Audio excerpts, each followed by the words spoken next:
Okay, so I'm back. I'm in glasses and I even have now a string for my glasses because I'm fed up with putting them down and not being able to find them again, even in a flat. And very often I am doing something close up and I'm looking away, so I'm always doing this, or I balance them on the end like that.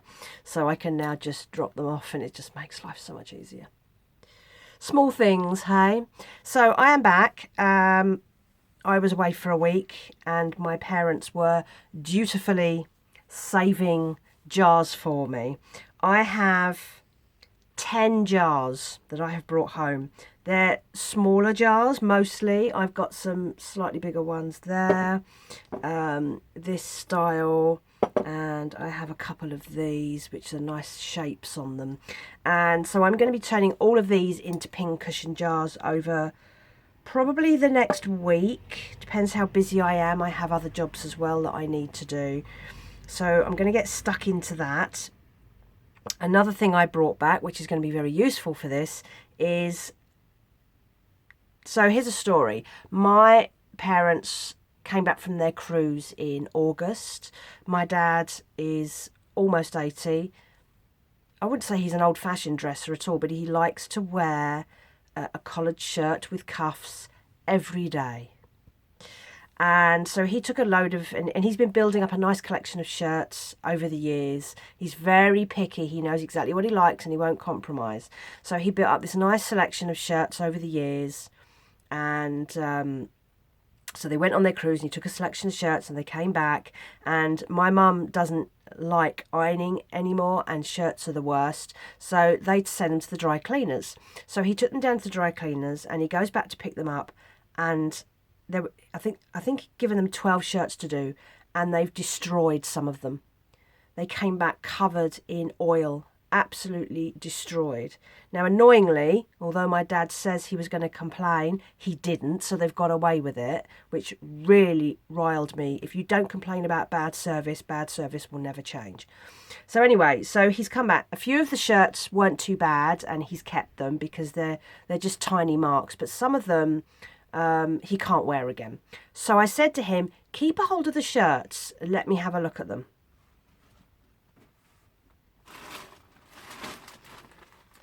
So what I now have is, let me just make some space here. So what I now have is fabrics that I can use to make the pincushion tops on these. I've been using the same couple of fabrics because I don't have much that's suitable for sticking pins in. But these are all lovely cotton shirts. Look at this. Isn't this lovely? And I have a regular pink one. And we have a pale blue. What else do we have? We have another pink one there. So you see the damage? That's on the front of the shirt. They put oil on it. The dry cleaners has recently been taken over by new people and he says they have no idea what they're doing, so they're absolutely useless. So they are taking their custom elsewhere now. And the last shirt is, they ruined my dad's dress shirt, which is really annoying. Look what they've done. That's on the cuffs.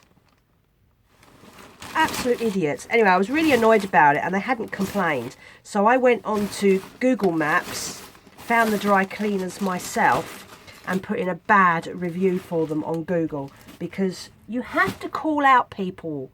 And when I went in and looked at them and looked at some of the other reviews, other people were complaining. You have to complain, otherwise companies don't learn. You have to do it. So I now have some nice new fabrics because there's a lot of salvageable fabric there and it's good quality cotton as well. So I can use that to start making the tops. I have one jar which I'm going to do the inside pincushion with, but I don't have any more of those. But as I mentioned before, I do have some candle jars which can be converted. And I've added an update to my newsletter. And if you go over to my website and sign up for my newsletter, you'll see this update coming through. And it just lists all the jars that I can convert. So if you sign up for my newsletter, I will that is, I can't remember where I've got that going out. I think I've got that going out in a few days. I'll double check that. And if you sign up, you'll get that message through. And then if you see one you like, you can just say, yes, that's the one I want. Message me through the website. Say, can you reserve this for me? Can you change it into a craft jar? And I'll do it for you. And what I might do is send that update out on a sporadic, regular, but not like loads and loads and loads of them, because you don't want all that. So you can see how many are left for conversion. There's some nice jars there, and they'll look great if they're converted. They make great crafter jars. The ones I've sold so far have done really well. But I have 10 jars. That's all I've got left now to make ready for really for the Christmas season, I suppose. I won't pick up any more jars now until I go back home for Christmas. So that is it. I mean, occasionally I will get a few jars in the house, but I don't use a lot of jarred products, so I don't have a lot coming through the house for me. So that's that. Something else that happened while I was away, my mum said to me, do you still sell those braided coasters? And I realised that this is something that I have in my shop, but I don't think I've really talked about much on this YouTube channel. So I thought I'd just talk about it, because there might be people who haven't even noticed that I've got it. I have quite a lot of departments in my store, and I used to do fashion design. I mean, before I was a fashion designer, I did costume design, I did historical fashion, and then I moved into fashion because the costume, it just wasn't paying. People wanted dresses that took you weeks to make for 50 quid. You know, they didn't understand the value of what you'd done. So I moved into doing fashion, and it gave me a lot more creative space, because in costume, if you're doing it historically accurately, you have to stick to the rules. You can't just make stuff up. It has to be accurate. So in fashion, I can design whatever I like. That's fallen by the wayside. That kind of dropped off during COVID, when, you know, I used to sell dresses for proms and weddings and all sorts of things, and bridesmaids and stuff. I still have a lot of dresses behind here, not this rail, but there's another 6-foot rail behind this one, and that is full of all my creations. If you go onto my website and look for the clothing, so look for dresses, things like that, you will see everything that I still have for sale. And I do have a lot, and I do still sell stuff, but I think fast fashion is still very much a thing in people's minds when they want to buy clothes, because of budgets, and not a lot of people want to buy an expensive dress. I mean, they're not even that expensive. If you went into a prom dress shop, you pay loads more than what I have. So, you know, go and have a look. I have tops, I do dresses. Just have a look and see what I've got. And I've stopped making them because I've run out of space to store any new creations, and what's the point in making new stuff if the other stuff isn't selling? I have quite a selection on there. I probably need to do a little update to illustrate that I still have those garments. But if you go in and have a look in my collections, you'll see dresses, tops, trousers, two-piece sets, things like that. Anyway, so I wanted to talk about these coasters. So my mum had asked me about this. So what I do, the scraps of the fabric that I used to make dresses out of, I would keep, and then I would cut them into strips and I would braid them into coasters. So here's an example of a large placemat for a centre table. So this is quite a large one. If you remember earlier in the year, I did that dress conversion project where I had a dress I liked, but it was too tight for me. So I went and bought another one exactly the same, grafted them together and created another dress. I finally wore that dress while I was away. I wore it to my mum's birthday lunch at the restaurant, and it was really nice. It's a really nice dress. So this is the remains of it, and I've blended it with some purple fabric, and I braid them into large placemats. And I was selling these quite well for a while, and it might just be that I'm not promoting it, and that's why no one's buying them anymore. So that's why I'm telling you about it now. So I have loads of these, and it's, as I say, it's all made out of fabrics that were left over from dress projects that I didn't want to put in the bin. So here's a nice lime green, black, and is it black? It's purple. It's black, it's purple, it's white, it's lime green. So there's one there. They're all hand done. I hand braid them. They take about 2 days to make. I hand braid them and then I hand sew them together. There's a grey one, and they're just for all kinds of decor. So, you know, all sorts of things, and they make great gifts. My mum's bought some. My mum's bought some for gifts, and I was selling selling them quite a lot. So I do a whole range. There's a lovely ochre colour there. They're not all huge, but the huge ones are on the top of the pile, so that's what I'm showing you. So there's a nice one there, and got a fun one there. That's got a lovely craft feel to it. And then here's a smaller one here. They're all one-offs, unless I've made a set. So sometimes I'll make small sets of like glass coasters. There's another one there. Another bigger one there. And it goes on and on and on. So if you go again to my website and look for braided coasters under collections, and this is all based on the fabrics that I've rescued. I haven't done any for a while because I'm not making dresses. There aren't many fabrics coming through. But when I do have fabrics coming through, I use them. And now, of course, I'm using fabric scraps to make these pin cushions. I hate throwing stuff away. I hate putting stuff into landfill. It upsets me. So I try to turn everything into something. Look, it's got a hole in the middle. I thought that was kind of fun. That's a dark blue one. And I have so many of these. Not as many as I used to, because obviously I did go through a phase where I was selling quite a lot of these. I love this one. Amazed no one's bought this one. I love the blended colours on this one, the pinks. And I keep them all stored away. This one's got, I think you can see it, it's got sequins in it, so it glitters. And let's find some of the smaller ones, because I have loads here. These are really therapeutic to make. I really enjoy them. That's a fun one. And you know, you might find something that's perfect for your home decor. And as I say, we do have some smaller ones.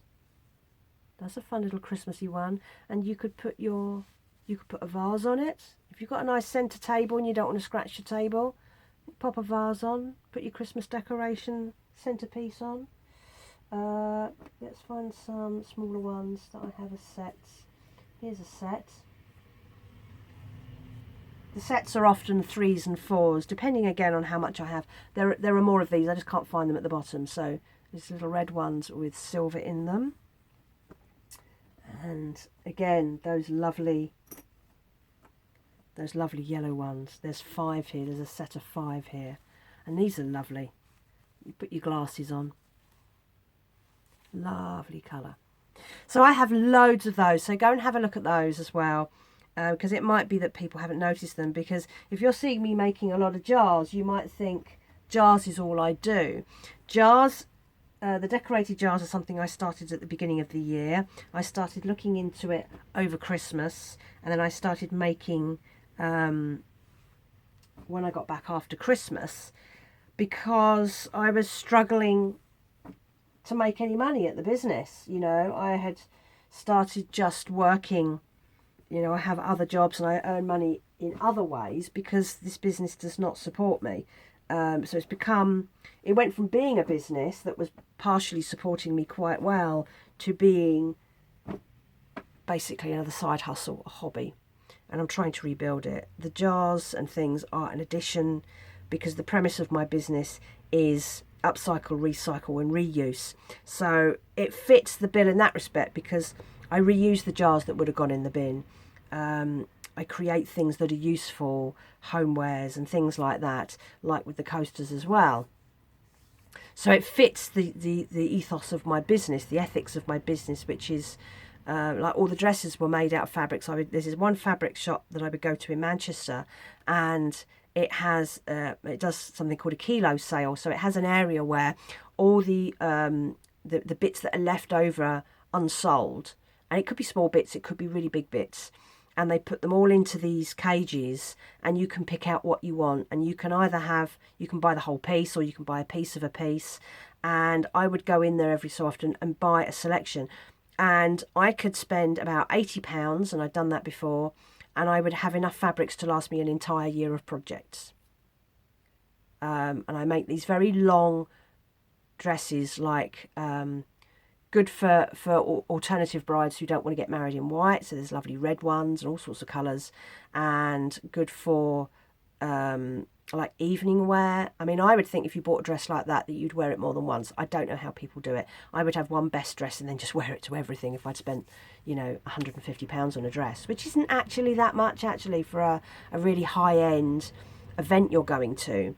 But why would you need to spend more? You know, you've got a dress that looks amazing. And because I only make one of everything, I still only make one of everything in the clothes as well, which is probably partly why it struggles to do well. I would make them in such a way that they had they weren't fitted. They had no fitted seams.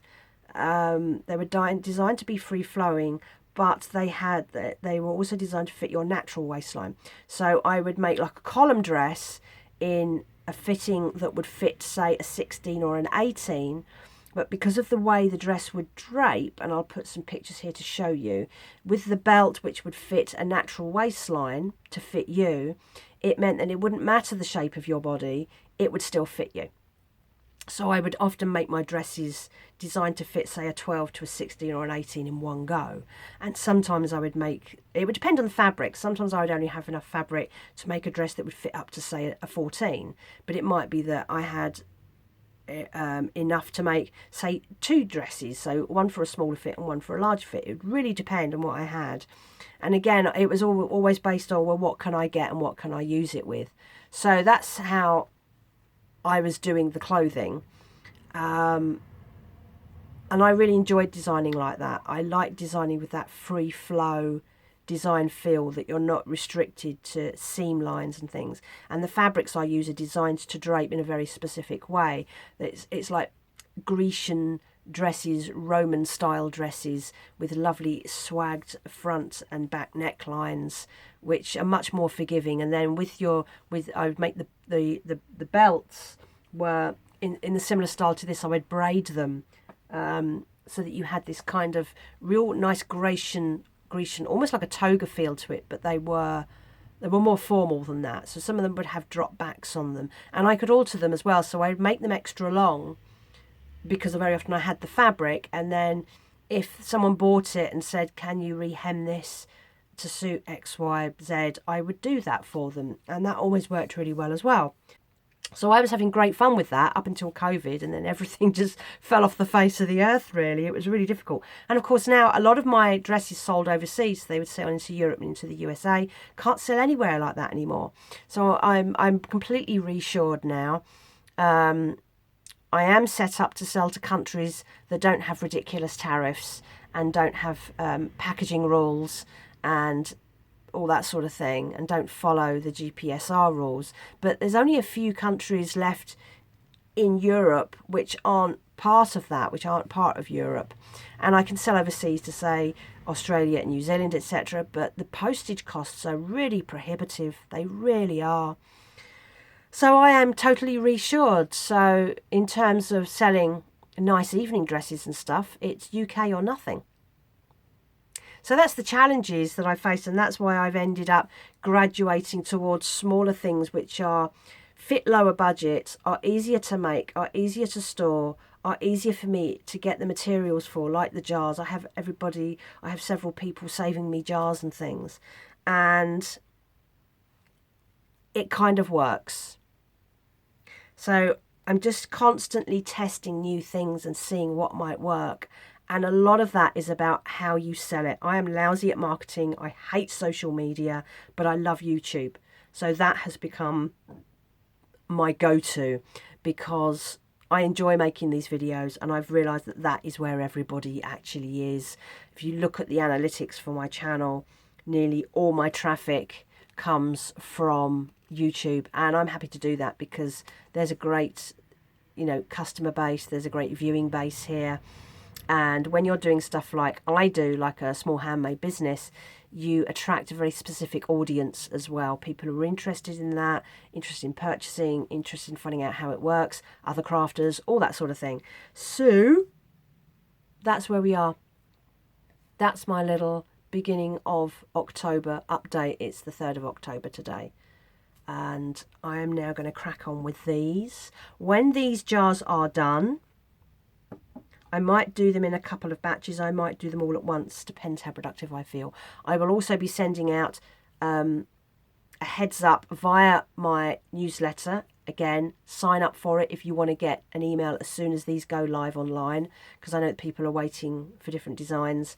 And when they're up, I will post out an update, and it'll just list all the new ones that are there. And you can click on the one you want, buy it, and you're done.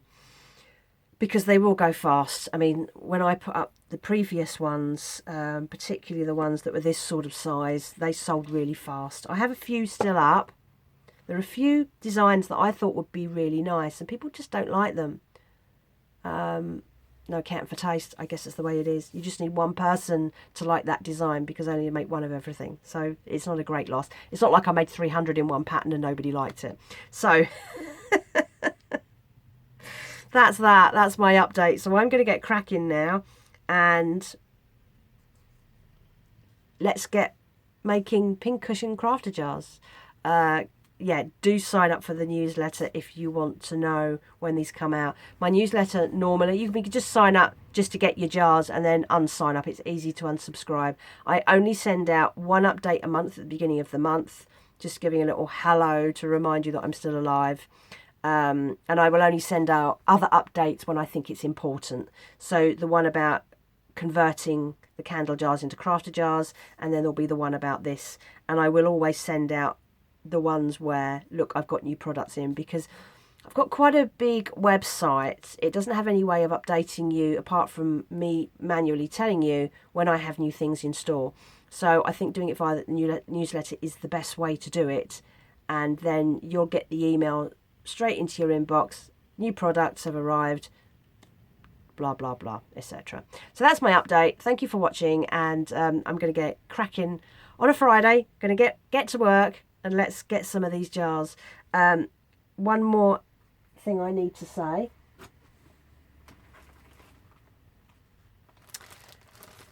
While I was away, my mum is a manic collector of napkins. It wasn't manic, that's a bit of an over thingy bob. Anyway, so she got all her packs of napkins out and said, you know, take some, try the designs. So these are the new designs that I have. Some of them are small, like the cocktail ones, and then I have bigger ones. This is an autumn one, and I have ones with cats on. This isn't normally the sort of thing I would pick up, but I've got one of each. So this is a great way for me to test new designs. Look, owls. Look at the little owls. They're so cute. A lovely one with autumn foxes and deer on, and robins. I love that one. And now we have more foxes. And if it turns out that some of these designs are really popular, I'll steal a few more of my mum. I'll have to start paying her. I don't know if you can get all of these now. My mum goes to very different shops to the ones that I go to for napkins. So I go to TK Maxx because they're always updating their designs and their different styles. And my mum they don't have a TK Maxx anywhere near them, so she goes to completely different places and gets completely different designs. Look at that gorgeous red. I made my mum a candle jar when I was home last Christmas using this, and I did another one using this one, and they look really good. So those are for candle jars, because my mum isn't a crafter, but she does love her candles. So I did that. She's also given me some wrapping papers, which I might do something with, which are rather fun. And I've also got this pack of napkins, which somebody was throwing out. So these are a pale blue check. Looks grey in the light, but it's actually pale blue. So I will probably do one or two with that as well. And now I have the shirts in different colours. I have pale blue fabric, so I can do some real nice mix and match on these. So I'm going to get on with this. Let's get cracking. Let's be productive. Let's get October off to a good start. The weather's naff. Who cares? We're going to be productive and make creative things. So thank you for watching, and I'll speak to you again soon. Bye-bye.